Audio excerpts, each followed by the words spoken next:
Once again, let me officially welcome everyone to today's webinar titled Unlikeliest of Partnerships, LAPD and LA Urban League's Neighborhood-Based Approach to Fighting Crime.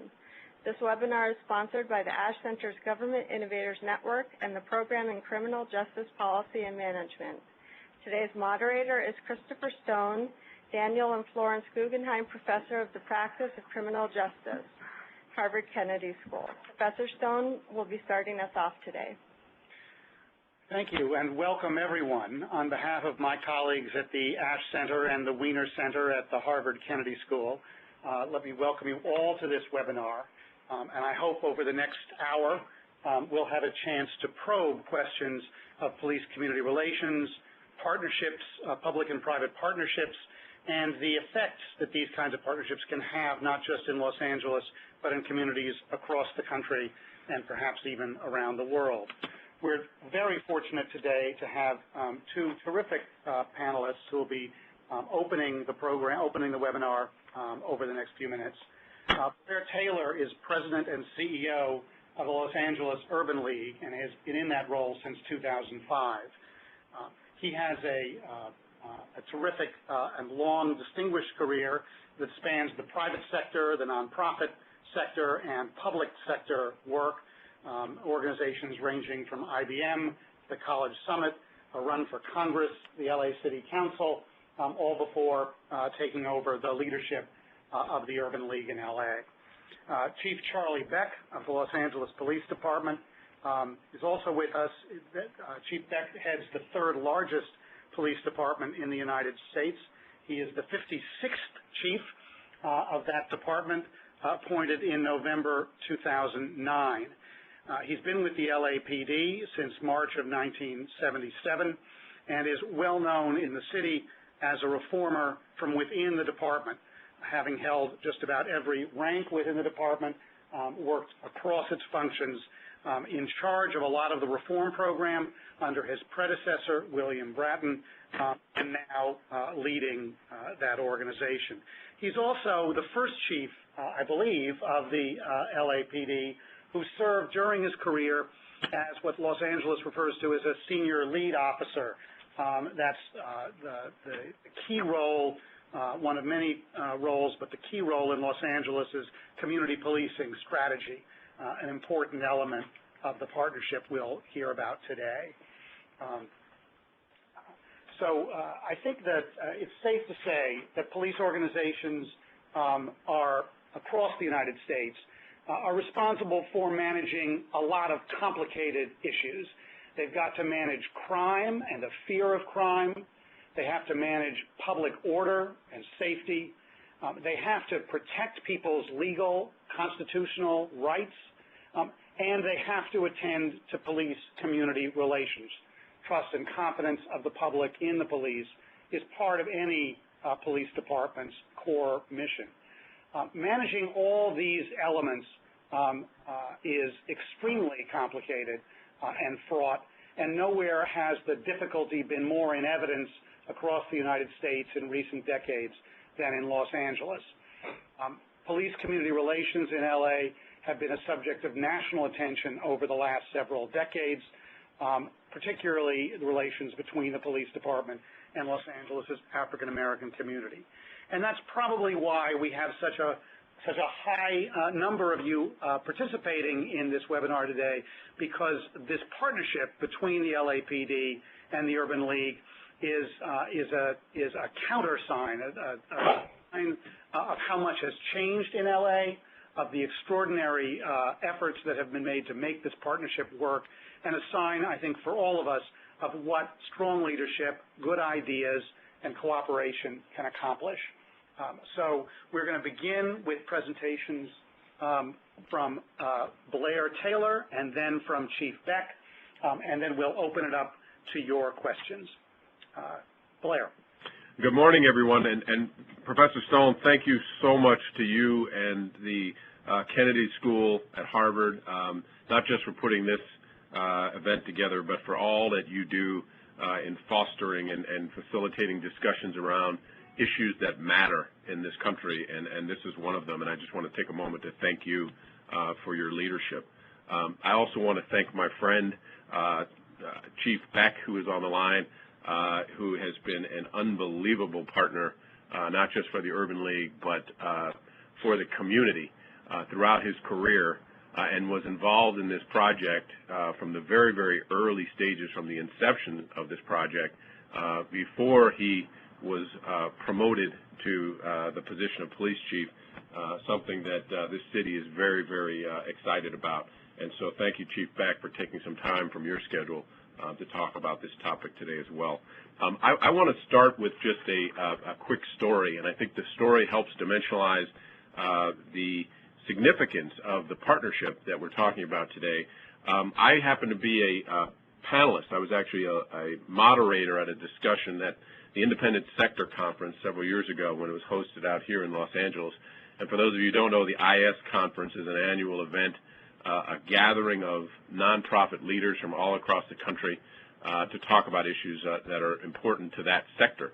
And I led this panel discussion, and at the end of this panel discussion, there was the longest line that I have ever seen before or since of nonprofit leaders, CEOs and COOs, et cetera, from agencies all across the country who wanted to talk to the panelists about the discussion that had just transpired. And the reason they wanted to talk to the panelists was because as they came up to me and the other panelists, they said, this is the first time I've ever seen this happen.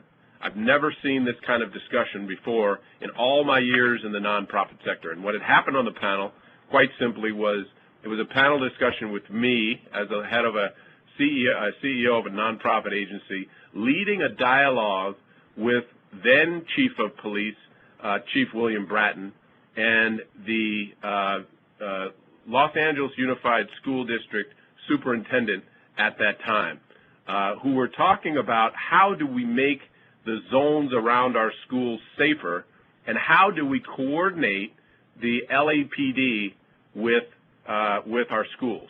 Now, it was fascinating to me to hear person after person saying, our chief of police has never spoken in this way with our superintendent of schools, and yet if you stop and think about it, the interconnection in our urban environments in particular between crime and education is a profound connection indeed. It's really hard to imagine having our schools educate our populations the right way without having our kids be able to get to school safely. And in fact, in the neighborhood where we focused our efforts, and I know Chief Beck will talk a little bit about this as well, we had almost a third of our kids who were coming to school every day who were being pocket checked, which means somebody was sticking a gun or a knife in their face and asking them to, or demanding that they empty their pockets on their way to school. That kind of trauma, when they got into the classroom, was extremely debilitating in terms of their ability to learn.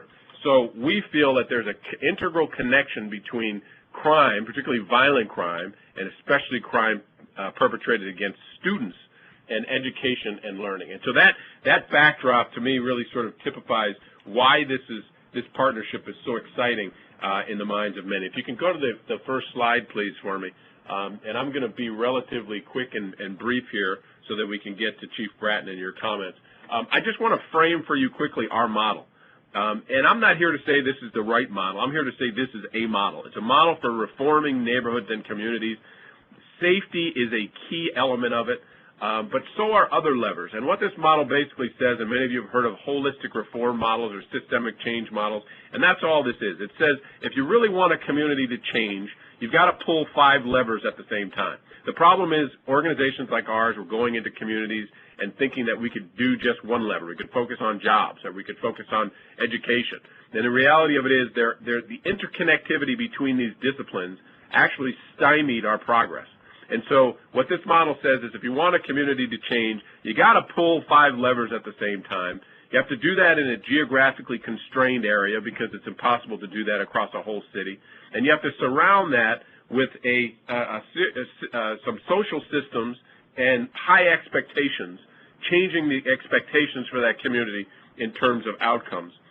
And then if you do those things and you measure those things and you do it over a multi-year period, you can effectuate meaningful change. Now, the key thing that we're focused on today is safety, and I will tell you that kind of in a Maslow's hierarchy sense, safety was the #1 concern of the community. In fact, even when we went in and talked to teachers in one of the lowest performing high schools in the district, which has had almost 50-60% dropout rates for the last 15 years. When we went in and talked to the teachers, what is your #1 need? They said violent crime. You've got to solve the violent crime problem in and around the school, or we can't teach and students can't learn. So the connection between these disciplines has become critically important. If you could go to the next slide for me, please. If you think about just some of the, really quickly, briefly, some of the key strategies that we looked at, and for those of you who might be thinking about doing this kind of thing in your area, we obviously wanted to build a 21st century model and leverage the strengths of our agency, but this multi-year planning horizon, not thinking about this as we can flip a switch and all of a sudden violent crime will fall by 20-30%. I know Chief Beck will tell you that's not possible. It takes a sustained effort and even a systemic effort with respect to each individual discipline. And then we utilized our strength as a convener, as an agency that could bring partners together. And if you look at our Neighborhoods at Work model now, which is the name of the model that we're talking about today, there are more than 165 partners that are working with us on this. It's the biggest collaborative effort underway in all of South Los Angeles today, with partners from the private sector, the public sector, the nonprofit sector, the educational sector. I mean, you've got folks sitting down at the table, including the two folks who are on the line today, who, quite frankly, if you went back 10 years ago, 15 years ago, were sitting as complete adversaries in many ways in our community. And then the last point I'd make on this is just it has to be metrics driven. And this is a hard thing for the nonprofit sector to grapple with. We have been used to measuring inputs and not outcomes, and frankly, we try to initiate and have initiated a model that really looks at metrics. We don't just want to say, hey, we made people feel better in a community. We want to know that violent crime rates went down, and they went down by an amount that is commensurate with what we set out to do, for example, that dropout rates change, that graduation rates change, that suspension rates change, and that we've set up targets for each one of these different disciplines over a 5-year period. If you could go to the next slide for a moment, please. This next slide just really, again, kind of expands for those of you who are interested on what a role for the lead agency might be in this kind of a process.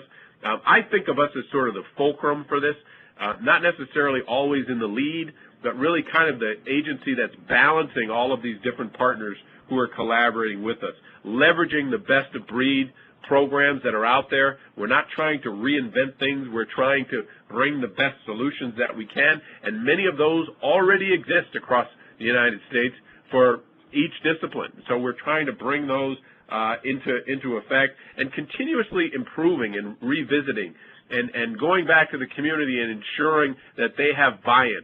I'm often asked what's one of the biggest problems you face when you're implementing a new model in the community, and I would argue it's, interestingly enough, it's actually cynicism. It's actually the cynicism of a community that has been, that has felt like they've had so many false starts over the last 30 or 40 years that when you come in and say, hey, by the way, we got a new solution that's really going to be wonderful for everybody, you run into this wall of people who say, been there, done that, have the T-shirt and the hat at home, and this isn't going to work. And so combating that cynicism requires time, it requires persistence, and it requires somebody, and in my case it's the lead agency, and that would be my recommendation, literally being on the ground in the community, not parachuting in, but letting the community know that you're going to be there with them for the long run. And that's one of the benefits of the Urban League leading this, because we have been around for 90 years in the community. And then we continue to monitor performance, continue to advocate. Can you go to the next slide for me, please?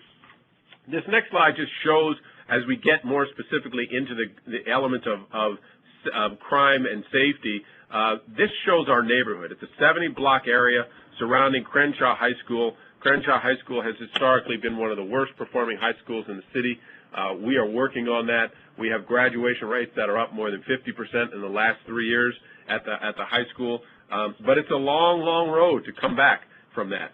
And so that's why we have a 5+ year plan with the district. The Crenshaw High School is the heart of that community, but the 70 block area contains 10,000 residents.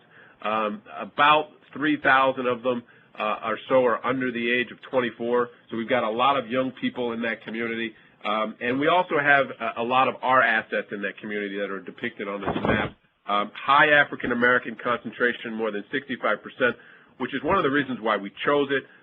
It's one of the few communities in Los Angeles with that kind of concentration of African Americans. Can you go to the next slide for me? I wanted, as we get into the discussion with Chief Beck, I want to just quickly paint the picture of African Americans and LAPD. And I have to tell you, historically, it is not a pretty picture. When you talk about this, the title for this, which is Unlikely Partners, we are very, very unlikely partners. And it's beyond even just the statistics. I mean, there is a sense, and I've been in this town for almost 25 years, there was a sense of almost an occupational army type of scenario for a while with the LAPD and the black community. And that dates back, by the way, not just to the most recent civil unrest of the 1990s, all the way back to the Watts riots in the 1960s. Obviously, the 1992 unrest created huge problems and exacerbated issues that had been percolating below the surface for a long time. Issues like driving while black, where African Americans felt like they were statistically pulled over at much, much higher rates than any other part of the population. Very, very limited opportunities for collaboration, and I think Chief Beck, who's been in the department a long time, would tell you that there just weren't a lot of points of intersections. And in fact, John Mack, who was the former CEO of the LA Urban League for 36 years, was probably the chief adversary of Chief Darrell Gates, who was in place during the time of the civil unrest. But again, going beyond, even beyond that, what we've been able to do with this partnership with LAPD is not just lower crime. I mean, lowering crime is a fantastic thing, but we've actually helped change the perceptions of the officers who work in the neighborhood. When Chief William Bratton first helped to orchestrate this, along with then Charlie Beck, who wasn't the chief, what we thought about was creating a platform where officers were true community-based police officers. That means that they got involved in the community. Chief Bratton once said to me, if I drive through your neighborhood and I see an officer on the roof helping somebody repair their roof, I'm going to say he's doing his job because he's out helping this community to get better, and he's got holistic change in his mind and heart. And that's the kind of spirit that launched this. And so you've seen it penetrate not only the perceptions of LAPD, but also in the hiring practices of LAPD. There have been more African Americans coming forward who, for the first time in many decades, really want to wear the badge with pride. And that becomes a self-fulfilling prophecy, I believe, in allowing us to continue. So just last slide, I'll stop on this, just with respect to impact, and I know the Chief is going to talk a little bit about this, but over the last couple of years, we've got residents saying they feel safer. We've got crime rates going down, even in a troubled economy. The crime rates haven't fallen as much as we would like with respect to overall crimes, and I think the reason for that is there are a lot of crimes of opportunity that are happening as a result of staggering unemployment rates that have hit in urban metropolitan areas after the crisis of 2008 and 9. But here's the statistic that I'm probably most proud of, and I say this because, with murder rates down more than 70% in this neighborhood, violent crime rates have fallen 36%, and that's much faster than what's happened across the city.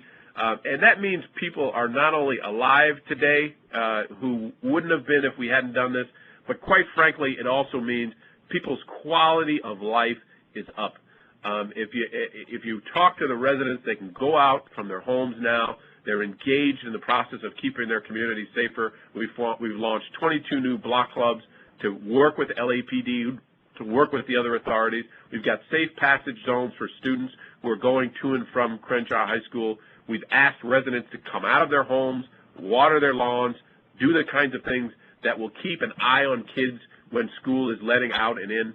And that came directly from LAPD, who told us at the start, I know how to make your school safer. Just get the residents out of their house when the kids are coming to school and when they're leaving school. And if you just get all those eyeballs watching the kids, the troublemakers in the community won't touch them. And that has been absolutely implemented and has nearly eliminated the issues with students that I referenced earlier. So let me stop there because I'd love for my friend Chief Beck to come on, and he really has a lot of the great detail about this from the LAPD side. Thanks, Blair. That's terrific. And Chief Beck, why don't you, we've got about 8 minutes before we're going to go over to questions, so the floor is yours.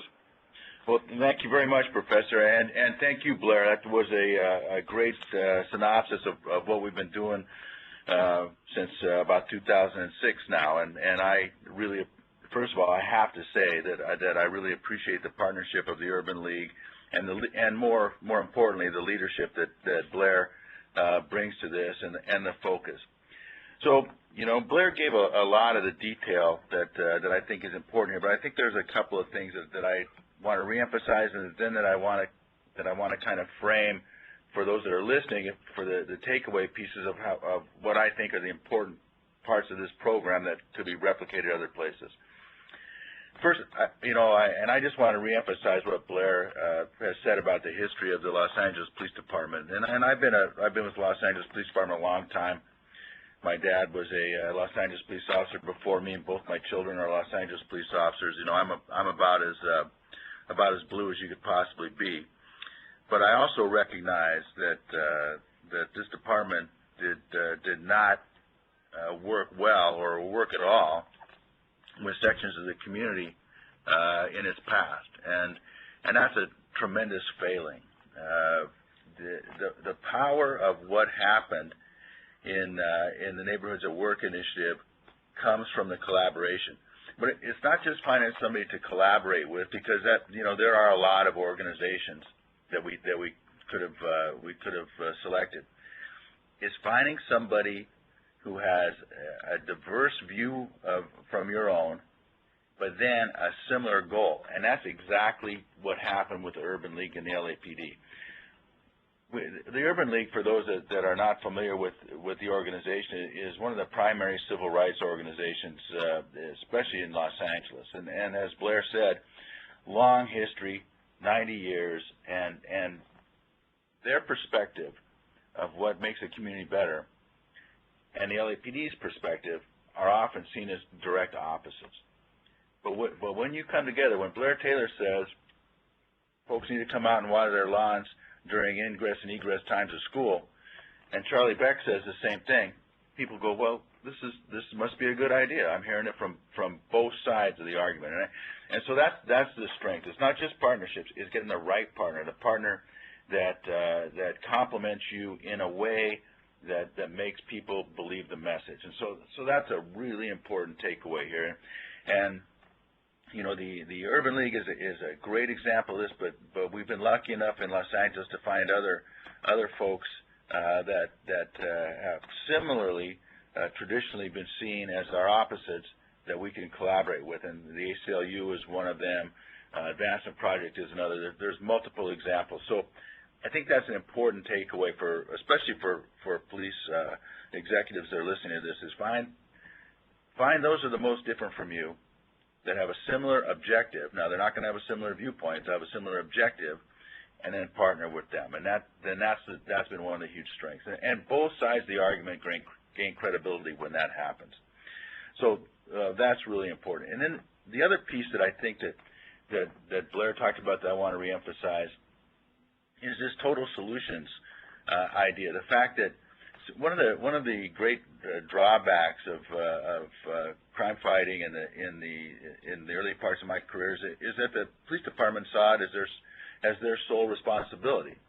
And I don't mean that in the way that it was our only responsibility. What I mean is that we were the only ones responsible for it, and that anybody else that was going to try to help us reduce crime was just somebody that was in the way.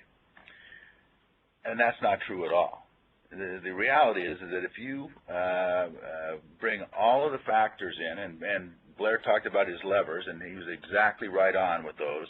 If you bring all those factors in and you address the issues in a community in this way that sees the whole rather than the part, you make changes that last forever. And you make changes that don't just depend on me having a black and white police car parked on every corner.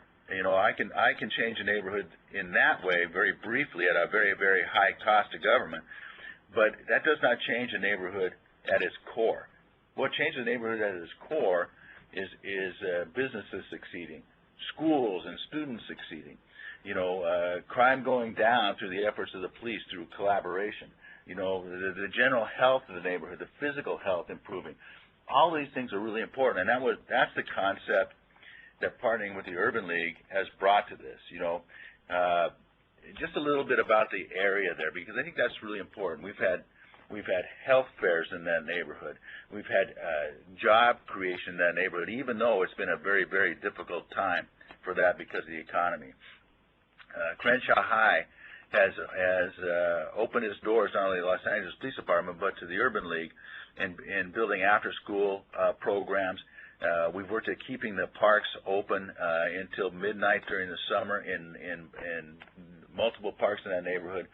It's this total approach where the police department sees itself as just one piece of the solution, a really necessary piece. I don't want to de-emphasize the role of the police department, but what I want to do is recognize that we can facilitate all these other pieces working, and that's what changes a neighborhood.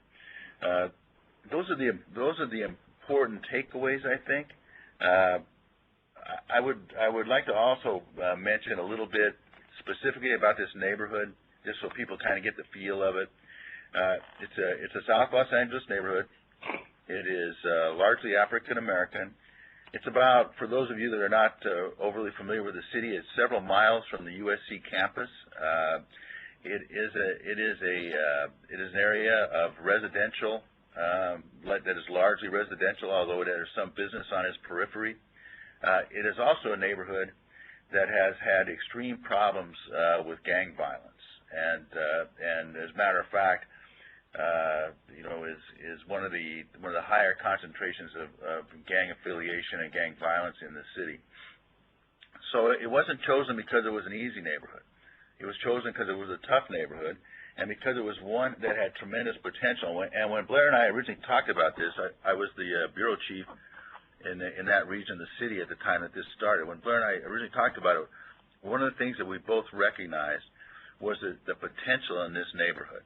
You know, this neighborhood had the ability to coalesce and come together as a community that had a bond, and in order to do and in doing so would create public safety, and that's what's happened here. You see a lot more of the neighborhood watch programs, of the block clubs, of the school affiliated clubs, and you see a coming together of a neighborhood. And that made a huge difference.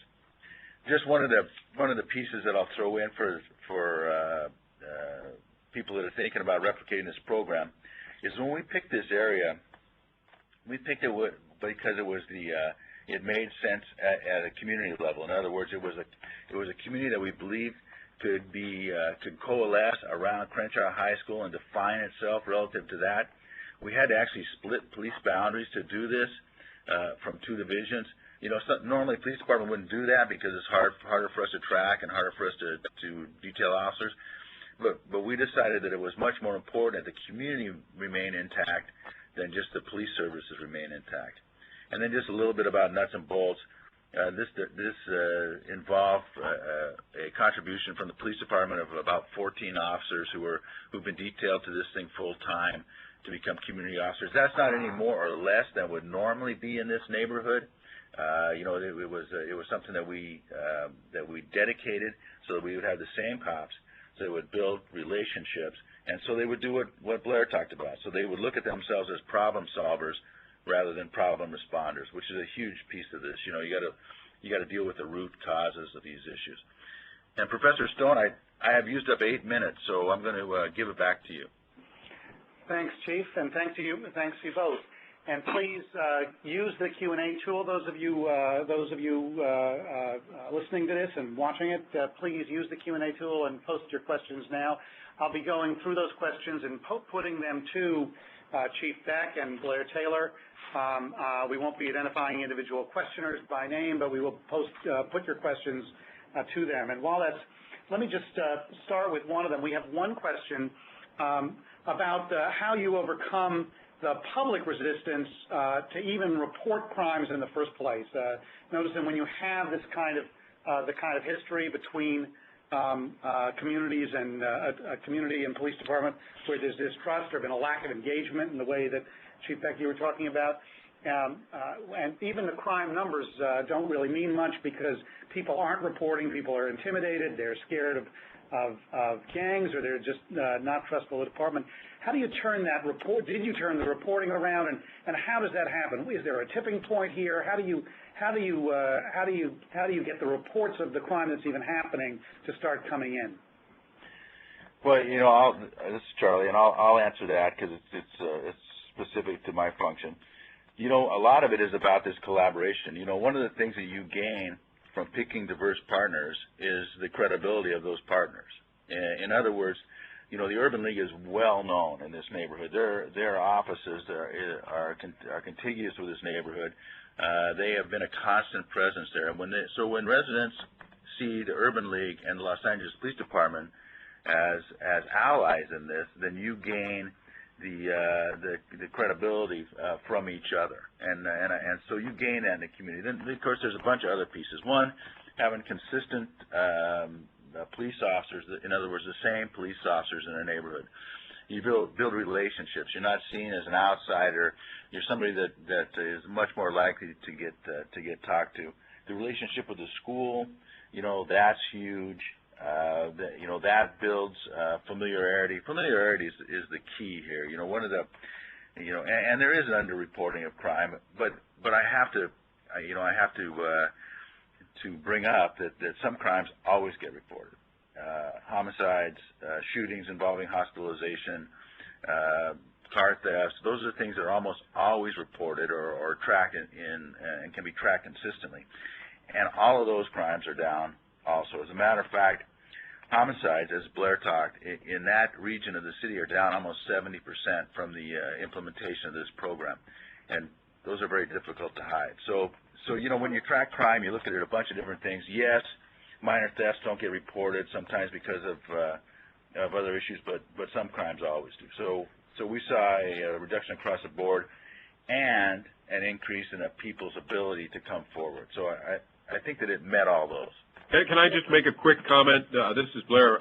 First of all, I agree with the Chief's analysis.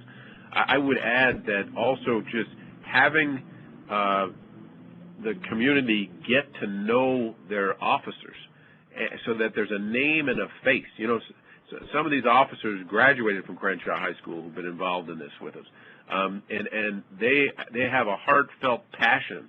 So the police department was very careful about assigning officers who really cared, who really wanted to get involved, and the community, those officers were introduced to the Urban League, as the Chief said, but the community has been receptive to those officers, and therefore the fear that the questioner was asking about has dissipated significantly. I just want to make one other point, and that is, and this is important to realize, and it's why you really have to watch statistics very carefully. When you go in and can change the reporting characteristics of a community, guess what happens? Your crime rates look worse early on because all of a sudden you have more people reporting crime than you had in the past. So you have to sort of be able to sort of look through some of the early changes in the numbers and say, you know what, our crime rates went up, but it's because we have more people reporting crimes in these early years, and therefore that's actually a good thing because it is signaling that relationship that was so broken, which the questioner is referencing, is actually getting stronger. Right.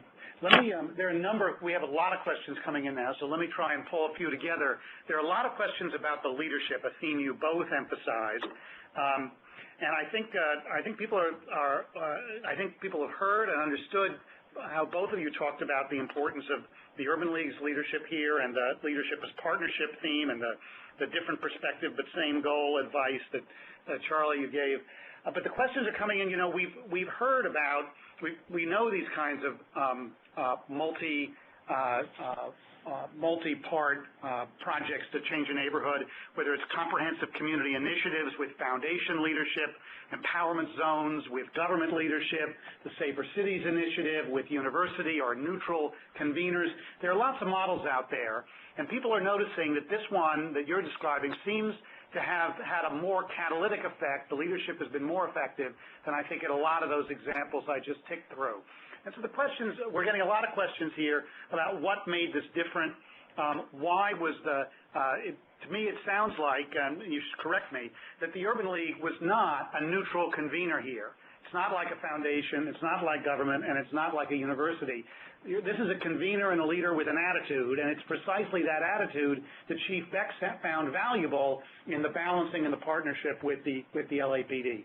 But it'd be helpful maybe if you each could just say something just for a minute about, can you distinguish what made this leadership work compared with some of those other initiatives that I'm sure LA has also had experience with? Larry, you want to go? Yeah, go ahead, Chief. I'll go after you. All right.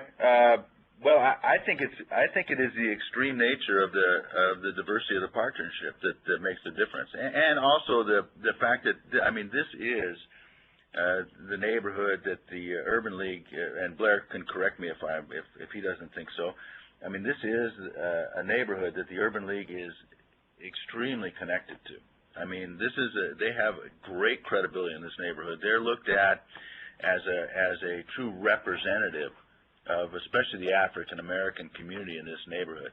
And so, you know, the choice of partnership and the diversity of partnership, I think, is what made this key. And then, you know, I got to give credit to my own organization and my predecessor. Just this is a big step for a normally conservative, hierarchical organization to take. And so there was a little bit of courage displayed there. I have to agree with Chief again, and I think he's right in that this is happening in this first neighborhood that we've engaged with. It's in our backyard. Our headquarters is half a mile away from Crenshaw High School, and our headquarters is part of the neighborhood as our other facilities, as you saw on the map. So there's no question that we are an integral part of this neighborhood and stakeholders in it. So that has been key. But I want to go back to this point that I think is so vital here. There have been many efforts in Los Angeles, and those on the phone can probably think about the ones in your cities, where well-intentioned, well-resourced people who are very, very bright and capable have parachuted into communities and tried to change the community's approaches to problems and have not been successful. And what I would argue distinguishes this approach from those other approaches is it is leveraging an organization who's serving as in that fulcrum role that I described earlier, who is actually in the community. Our people live, work, care about, breathe all of the things that are happening in the community. And so that has huge policy implications for how we should go about this. The idea of creating a well-intentioned effort run at 20,000 feet, those don't work. I mean, we've got we had Rebuild LA. The landscape is littered out here with efforts like that and across the country. And I think the big aha is, if you want it to work, get to an agency or agencies, doesn't have to be one, that is actually on the ground, and that to Chief Beck's point, that has some credibility with other stakeholders. And even then, it's really hard. But I think that's the differentiating point. We have one question. I want to know whether you guys signed a formal MOU. Is there a document or agreement between you about how you'd work together? So we've outlined this. We did not, I don't think, ever sign a formal MOU with the department, but we've certainly outlined it in letters with back and forth with each other in terms of the framework for this and I think it's been pretty well documented and established in terms of how it would work. And whenever there was a change to it, as the chief mentioned, going into the Summer Night Lights program that we have out here, which is keeping our parks open after hours, all of that was documented and funded as a result of submissions that we made jointly. So, even though there hasn't been a formal MOU, such as we have with the school district, for example, to work with Crenshaw High School, we've been very, very comfortable with the way that this has proceeded. Can I just, we also have a questioner from Detroit, Chief Beck, maybe you know your counterpart in Detroit, says, there are a lot of cities that have some of the similar problems you've described, but the community leaders don't see the kind of eagerness for partnership that you were describing and that you draw from your career. How would you suggest, Chief, that a community organization, an urban league counterpart in a city like Detroit, try and encourage a police department that doesn't seem so receptive, at least to them, to get on board with this kind of thing? And I get that question all the time on gang programs and on this issue, and that's tough because the police department has to be ready to open their minds to the fact that they're not the sole solution, as I talked about earlier. What I would emphasize a couple of things. First of all, if somebody wants to approach their police chief and say, hey, I heard about this thing in L.A. and Chief Charlie Beck said that if you called him, he'd talk to you about it. I would be more than happy to talk to any police chief that is open to considering this and tell him or her that this is well worth doing and that you will actually make your job easier by doing this. We started off with a lot of police officers in this neighborhood, and the way that the neighborhood has coalesced and the way the neighborhood has come together and the way that they all have taken on their responsibility for public safety has allowed us to reduce that. And that's the goal in these neighborhoods. I don't want neighborhoods that have to have a cop on every corner. That's not the American way of life.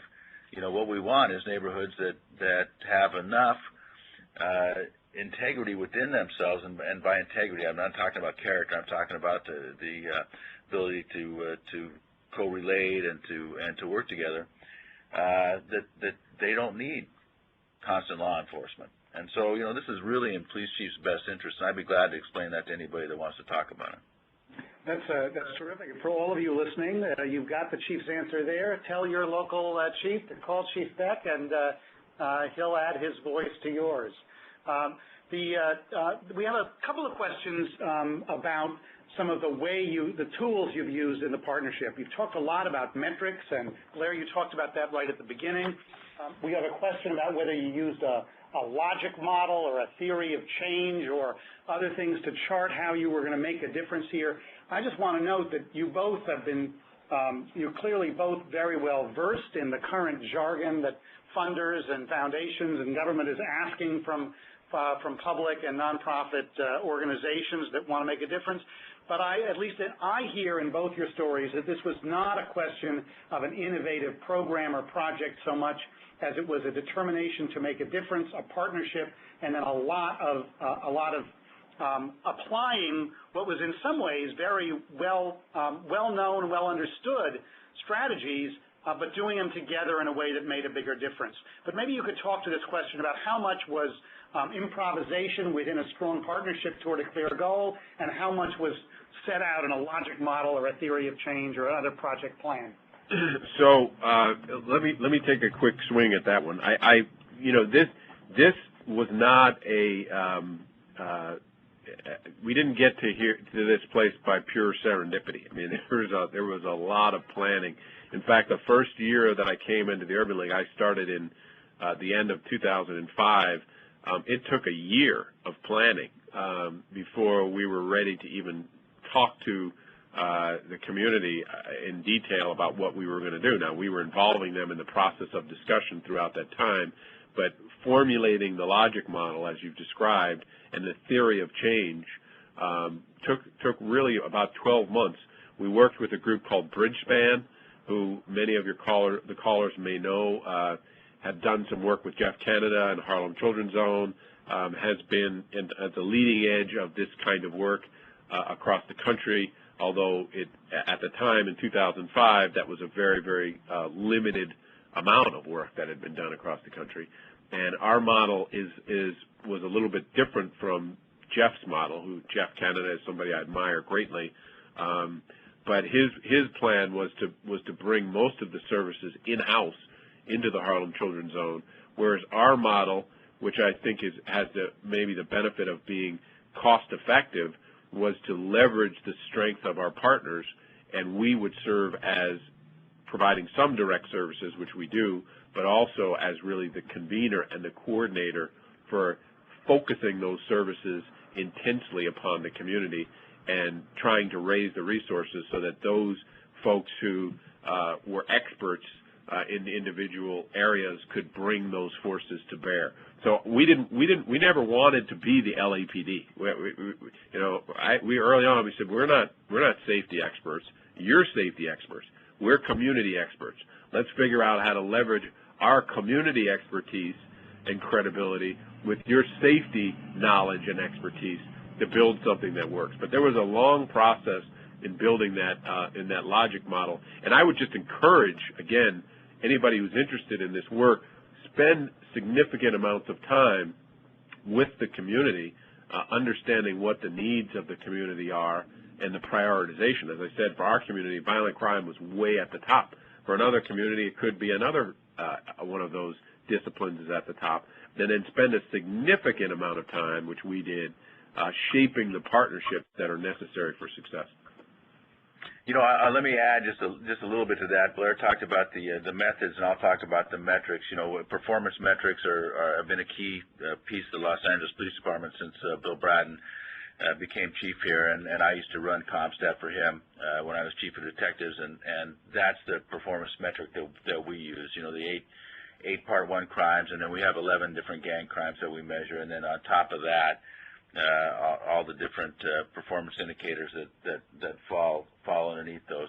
So I think, and the piece that I would bring to that, though, is one of the key partners in our CompStat process became the Urban League and the community in this neighborhood, because they were invited to CompStat meetings. They came to CompStat meetings.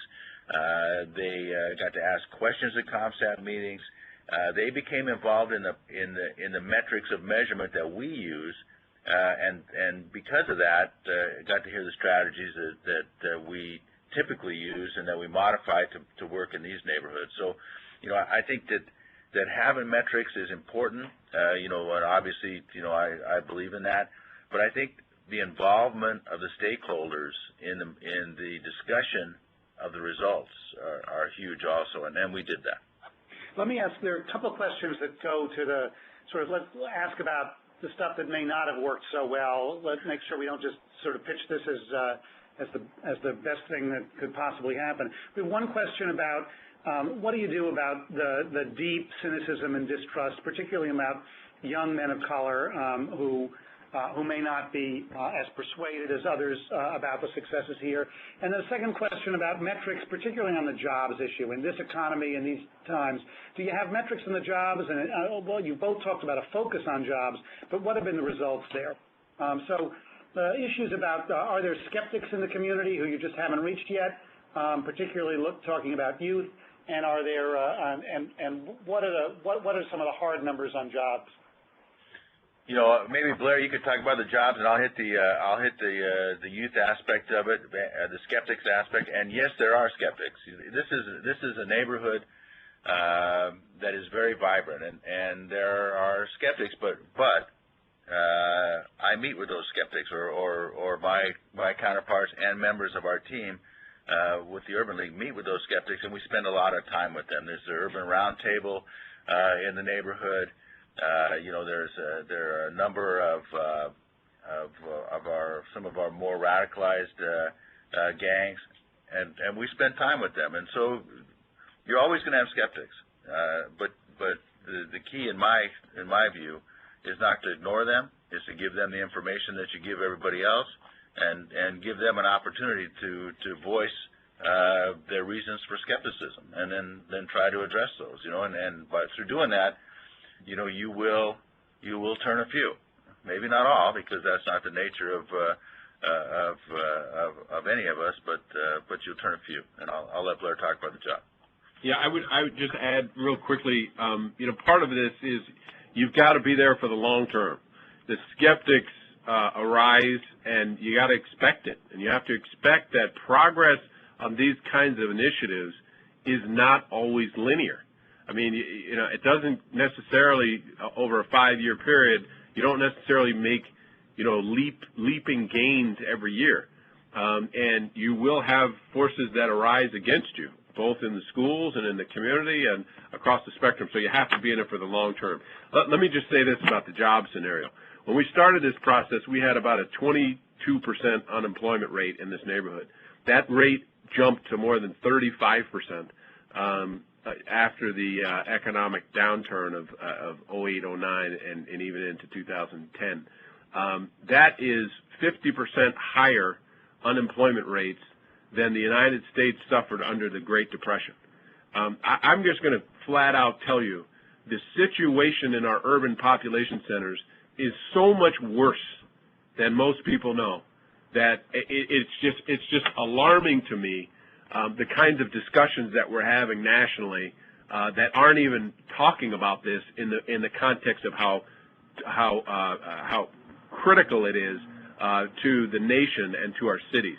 I was interviewed by NPR recently, and they asked me the question, do you think that the uprisings that are happening in Great Britain and other parts of the world could happen in the United States? And my answer was, look, I've always been an optimist. I'm a problem solver. Anybody who knows me knows that. But it's inevitable. It's absolutely inevitable. If we continue to have unemployment rates that are at these staggering numbers, and people losing their homes, et cetera, it's inevitable that eventually people have nothing to lose, and all the great progress that Chief Beck and I have talked about gets washed out eventually.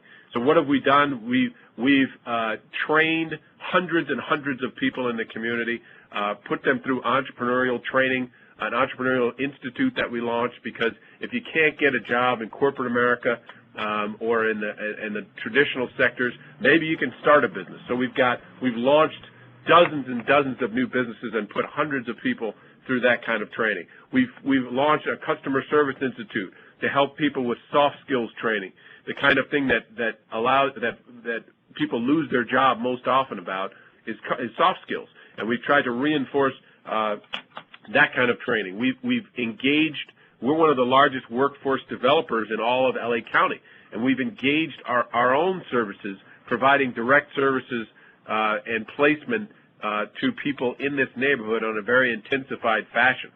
That said, this is a tsunami.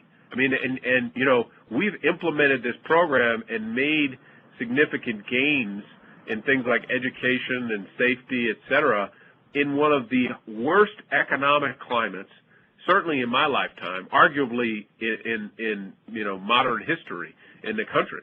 And so there's only so much that we can do in terms of getting residents employed. My belief is that in the long term, if you change graduation rates and you get enough of those young people out of that school into college, and they start coming back and taking care of their families and re-engaging with the community that launched them, you turn the corner. And if you do that in conjunction with training and all the other things we're doing, you got a good shot. But make no mistake about it, this has been, that employment thing has been staggering, a staggering thing to deal with.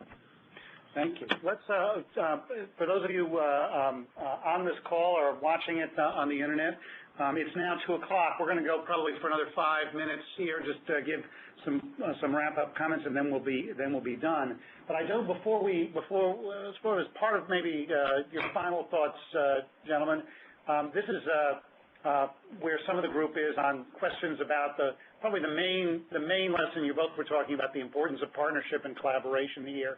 And a lot of the question most popular with the people on is identifying the right partners.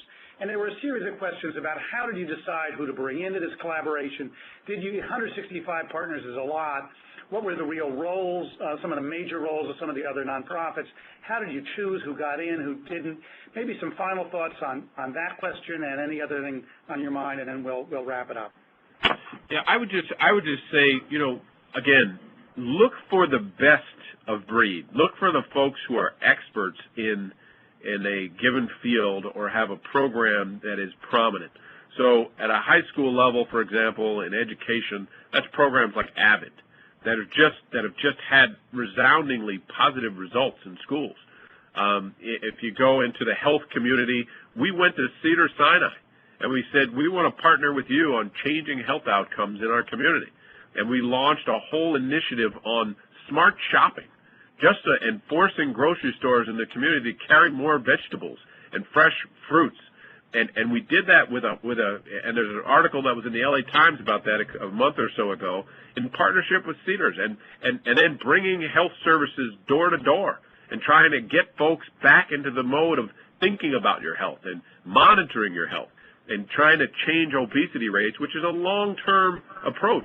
But nobody's ever done that down door to door, trying to engage the community in a way that's both proactive and also allowing them to better monitor their own health. So we've consistently tried to come out of the box and engage with partners like Chief Beck and others at the very highest level that we could get to, and that's one of the things that's good about the Urban League. It has the political capital to be able to initiate those kinds of conversations with the mayor, with the chief of police, with the governor's office, with leading businesses, with hospitals and school, with the school superintendent, to be able to initiate those kinds of conversations. You need a lead agency that has that access, because you have to get a firm commitment at the highest levels across your partners, and then as I said, look for the best.